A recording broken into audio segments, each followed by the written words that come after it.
جس نے میرے ولی سے دشمنی کی میں اس کو اپنے ساتھ جنگ کا اعلان کرتا ہوں. آؤ رب تعالیٰ سے جنگ کرنے کے لیے تیار ہو. اللہ کے ولی سے مقابلہ کرنا چاہتے ہو, اللہ کے ولی کو چھونا چاہتے ہو, رب تعالیٰ فرماتا ہے جو اللہ کے ولی سے دشمنی کرتا ہے اسے میں اپنے ساتھ جنگ کا. بارگاہ رسالت میں آپ صلی اللہ علیہ وسلم میں درود پاک کا ہدیہ پیش کریں. اللہم صلی علی سیدنا و مولانا محمد معدن الجود والکرم وآلہ واصحابہ الکرام وابنہ الکریم وبارک وسلم صلاۃ دائمۃ سرمدا ابدا. اللہ عز و جل قرآن عظیم میں ارشاد فرماتا ہے اس سے بڑا ظالم کون جو اللہ کی مسجدوں میں اللہ کا ذکر کرنے سے روکتا ہے, وہ سب سے بڑا ظالم ہے.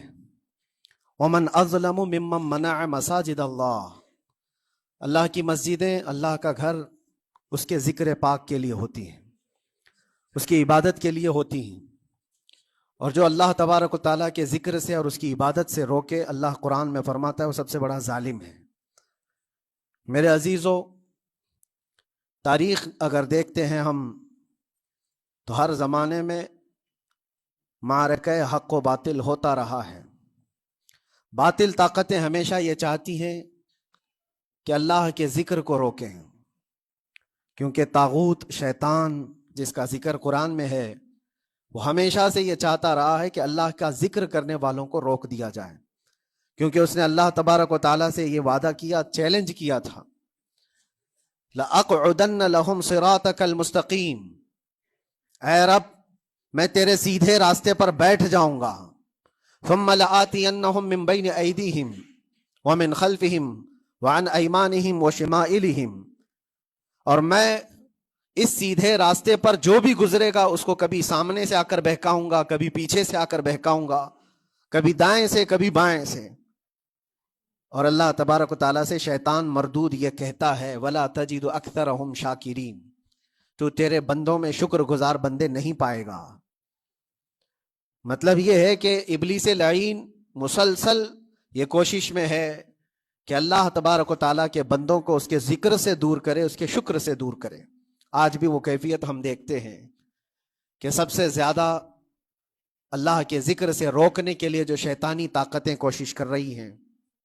مگر میرے عزیزو, یہ تمہارا امتحان ہے, تمہارا امتحان ایسا کہ کبھی یہ مت سمجھنا کہ تم خالی ہو, کیونکہ قرآن پاک اللہ تبارک و تعالیٰ 21ویں پارے میں فرماتا ہے احسب الناس ان یترکوا ان یقولوا آمنا وهم لا یفتنون, کیا لوگ یہ گمان کر کے بیٹھے ہیں کہ وہ ایمان لے آئے تو ہم ان کو آزمائیں گے نہیں, یا ان کو چھوڑ دیا جائے گا؟ جو ایمان لایا ہوا بندہ ہے وہ آزمایا جائے گا. ایمان اگر تمہارے پاس ہے تو تمہیں امتحان سے بھی گزرنا ہی ہوگا. یہ ایمان کسی حلوہ پراٹھے کا نام نہیں ہے, کھا کر کے مست نیند سو جائے, پھر اسے اس دار فانی میں, اس دنیا میں امتحانات سے گزار کر کے اپنے ایمان کی کسوٹی کو دکھانا ہوگا. اسی لیے قرآن یہ بھی کہتا ہے کہ تمہیں کیسے کیسے آزمایا جائے گا. وَلَنَبْلُوَنَّكُمْ بِشَيْءٍ مِّنَ الْخَوْفِ وَالْجُوعِ وَنَقْصٍ مِّنَ الْأَمْوَالِ وَالْأَنفُسِ وَالثَّمَرَاتِ, ہم تمہیں آزمائیں گے کبھی بھوک سے, کھانے کی قلت سے, اور کبھی خوف سے, ڈر آئے گا تمہارے پاس. اور پھر اللہ تعالیٰ فرماتا ہے کبھی مال و دولت کی کمی سے, وَنَقْصٍ مِّنَ الْأَمْوَالِ وَالْأَنفُسِ, کبھی لوگوں کی جان چلی گئی ہو, کثرت سے تمہارے عزیز مر گئے, یہ بھی آزمائش ہے. اور پھلوں کی کمی, اللہ تعالیٰ فرماتا ہے یہ 5 چیزیں ہیں جو تمہاری زندگی میں آئیں گی اور تمہیں آزمایا جائے گا, اور ان کمیوں کے وقت تمہارا ایمان دیکھا جائے گا تم کیا کہتے ہو.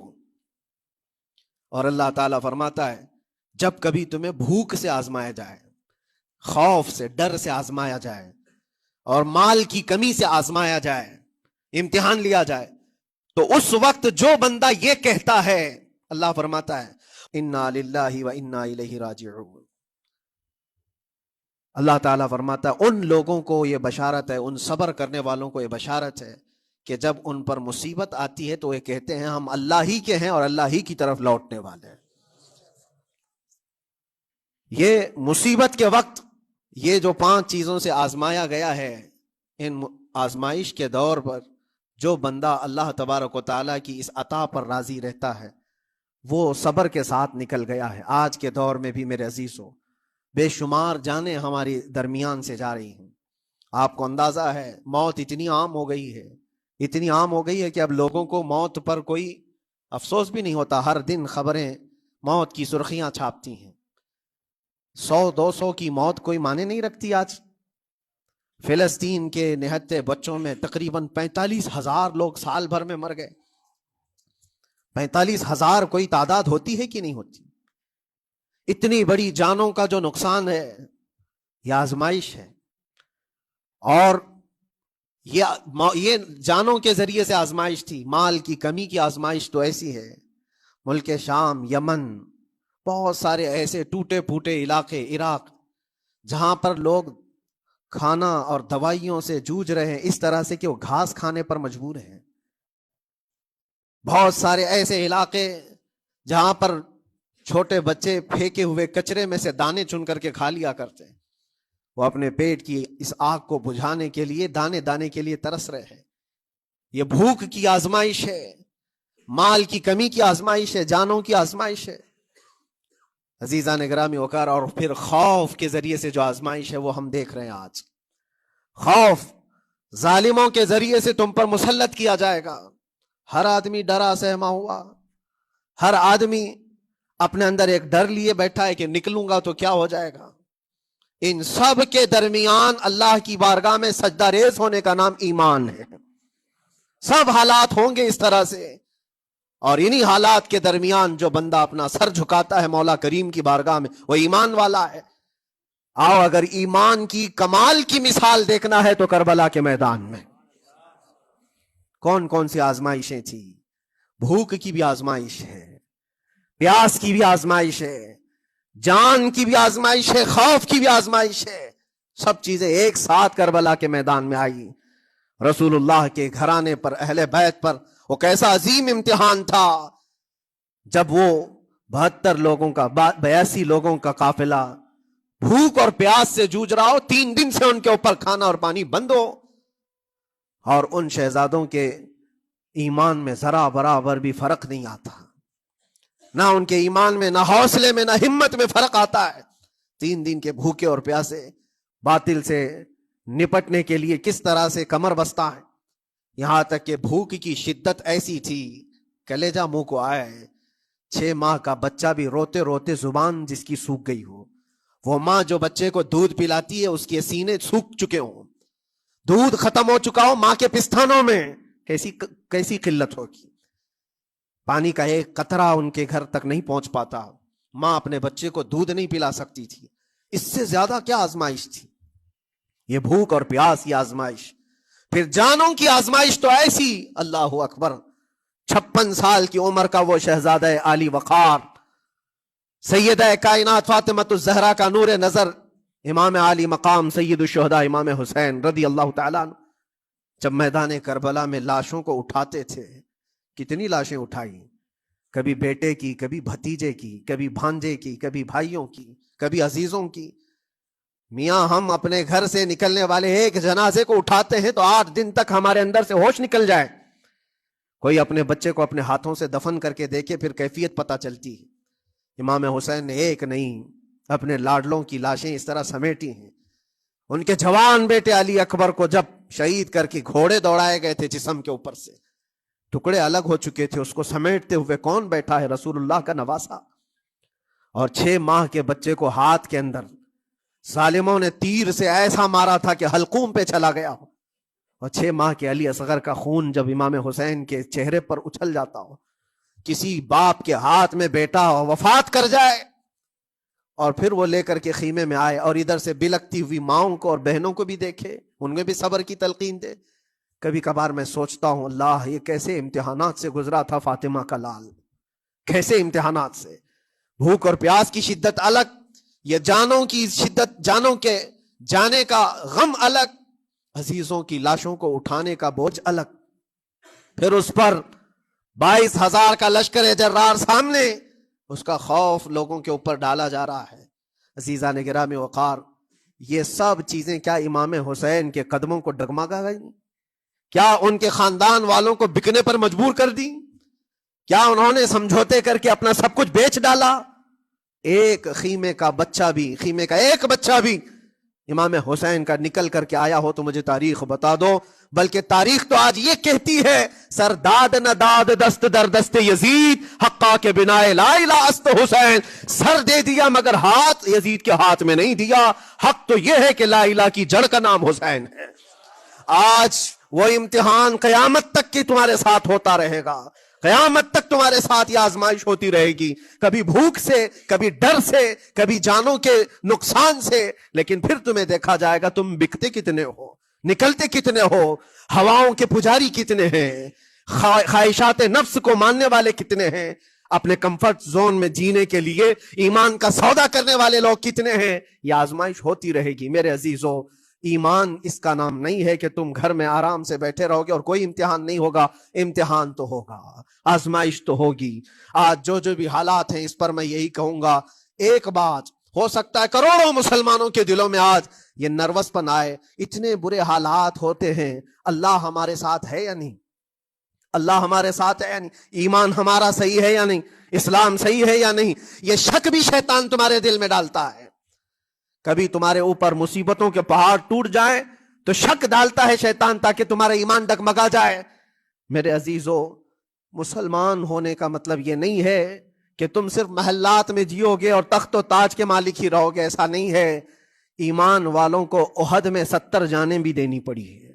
بدر میں ان کے ساتھ جو معاملات ہوئے ہیں, فتح اگرچہ بدر میں ہوئی لیکن جنگ احد کا اگر منظر دیکھو گے, اللہ اکبر. وہ رسول پاک صلی اللہ تعالی علیہ وسلم کے شہدائی صحابہ جب احد کے میدان میں کھڑے تھے, 70 صحابہ کی ایسے جانیں گئی ہیں. اگر میں تفصیل بتاؤں تو بہت لمبا وقت ہوگا. ایک صحابی ہیں حضرت انس بن نزیر, پورے جسم میں ایک انگلی کے علاوہ کچھ نہیں ملا, کچھ نہیں ملا. شہادت کی ایک انگلی سے ان کو پہچانا گیا. حضرت سعد بن ربیع, یہ ایسے صحابی ہیں جن کا پیٹ پورا پھاڑ دیا گیا تھا اور 12 نیزے مارے گئے تھے.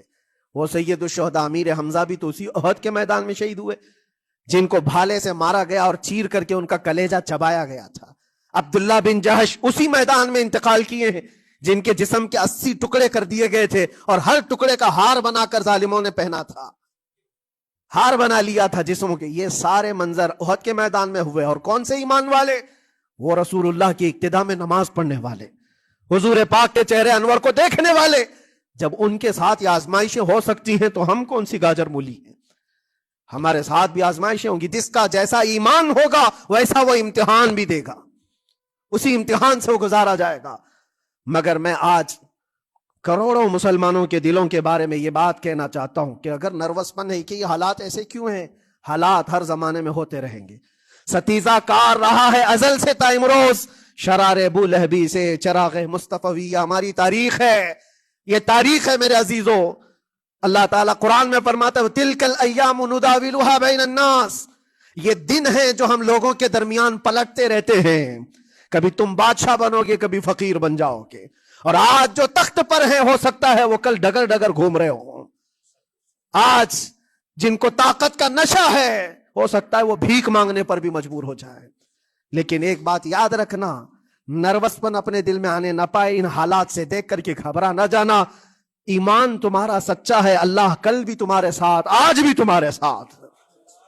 بس تمہاری عبادت میں فرق آنے نہ پائے, تمہارے سجدوں میں کمی ہونے نہ پائے, تمہارے ایمان میں تزلزل آنے نہ پائے. اللہ ایک ہے تو ایک ہے, اللہ سچا ہے تو سچا ہے. میں نے اللہ کو نہیں دیکھا لیکن اللہ پر ایمان ضرور ہے. یہ یقین اور یہ عقیدہ تمہارا مضبوط رہے.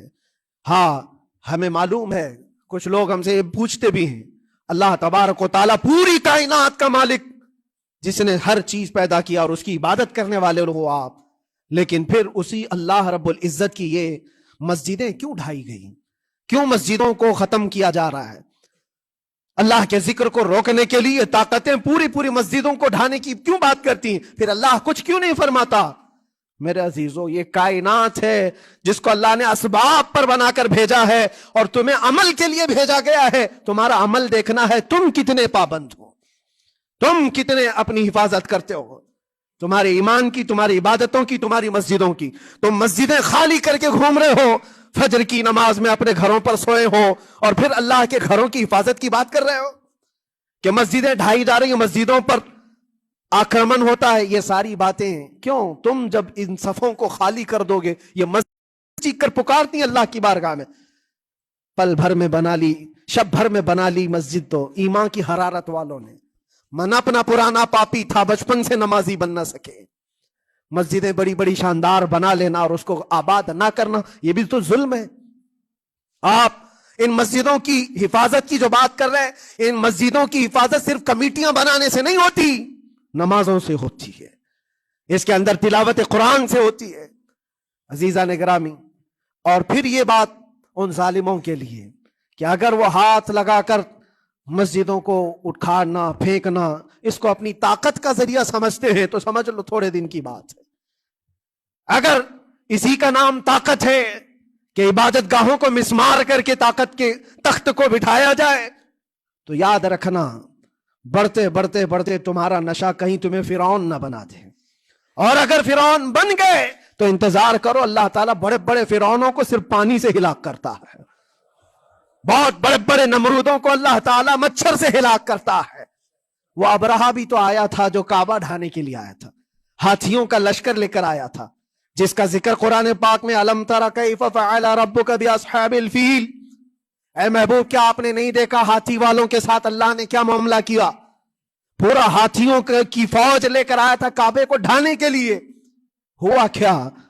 کعبہ کو ڈھانے کے لیے اتنی خطرناک فوج تھی اور مکہ والوں میں لڑنے کی اتنی طاقت نہیں تھی. اللہ کریم نے ابابیل چڑیوں کی ایک فوج کو بھیجا. ہاتھی کہاں اور چڑیا کہاں؟ کوئی مقابلہ ہوتا ہے؟ کوئی مقابلہ ہے؟ تصور میں نہیں آتا. لیکن رب تبارک و تعالیٰ کا ایک دستور ہے, بڑی بڑی طاقتوں کو چھوٹی طاقتوں سے ہلاک کرتا ہے. چھوٹی چھوٹی سی چڑیاں ہیں, ایک ہاتھ میں تمہارے آ جائیں, ایک چونچ میں اور دو پاؤں میں کنکریاں لے کر آتی تھی, اوپر سے صرف وہ کنکریاں گراتی, ہاتھیوں کے پیٹ پھٹ جاتے اور آگ لگ جاتی تھی. اللہ تبارک و تعالیٰ کی طاقت کا یہ مشاہدہ, قوت کا ایک ہلکا سا اظہار جو مکہ کی ان وادیوں میں ہوا منا, اور اللہ تعالیٰ فرماتا فَجَعَلَهُمْ كَعَصْفٍ مَأْكُولٍ. اللہ نے ان کو ایسا کر دیا جیسے کھائی ہوئی مرغی ہوتی ہے, نوچ نوچ کر کے کھا کر چھوڑی ہوئی مرغی ہو. پوری فوج کی حالت ایسی ہو گئی تھی. کعبہ مکرمہ کو ڈھانے کے لیے آئے, تب اللہ تبارک و تعالی ظالموں کو کس طرح سے نیست و نابود فرمایا. ہمیں یقین ہے میرے عزیزوں, اللہ تبارک و تعالی وہ ابابیل بھیجنے والا مولا آج بھی زندہ اور ہمیشہ زندہ رہے گا. وہ حی اور قیوم ہے, ہمیشہ سے زندہ ہے اور ہمیشہ زندہ رہے گا. لیکن تمہارا امتحان ہوتا رہے گا, تمہارا امتحان ہوتا رہے گا. اللہ کے نبی صلی اللہ تعالی علیہ وسلم کے لیے مدد آئی ہے تو اس کا مطلب یہ نہیں ہے کہ وہ صرف بیٹھ کر کے مدینے میں دعائیں کرتے تھے. نہیں, عمل کے میدان میں اترے بھی ہیں. صحابہ نے بھوک اور پیاس برداشت کی ہے, کتنے کتنے دنوں تک وہ ایک کھجور پر پورا دن گزارتے تھے. پیوند لگے کپڑے. حضرت ابو ہریرہ فرماتے ہیں ہم تو ایک جنگ سے ایسے واپس آئے تھے کہ ہمارے پاؤں کے پورے ناخن اکھڑ گئے تھے, پاؤں کے ناخن اکھڑ گئے. خندق کے میدان میں خود نبی پاک صلی اللہ علیہ وسلم اپنے ہاتھوں سے خندق کھودتے رہے, اور پیٹ پر پتھر باندھنا, یہ سب مشقتیں اسٹرگل کیا ہے.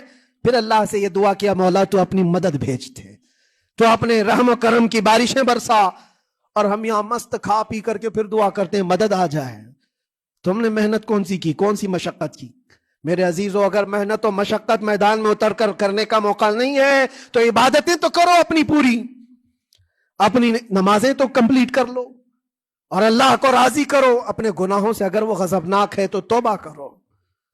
اور جاتے جاتے یہ بات بھی میں عرض کروں گا کہ آج جن لوگوں کو ایسا لگتا ہے کہ یہ کھیل تماشا ہے, ایک بات یاد رکھنا, کسی مسجد کے ختم ہو جانے سے یا مومن کے کسی کے ہار جانے سے ایمان کبھی ہارتا نہیں ہے. ایمان ہمیشہ جیتتا ہے. تھوڑی دیر کی تکلیف تو مومن کو ہو سکتی ہے, لیکن اس کے ساتھ ایمان ہے تو ہمیشہ سر بلند ہے. اس سے بڑی کوئی کامیابی کیا ہے؟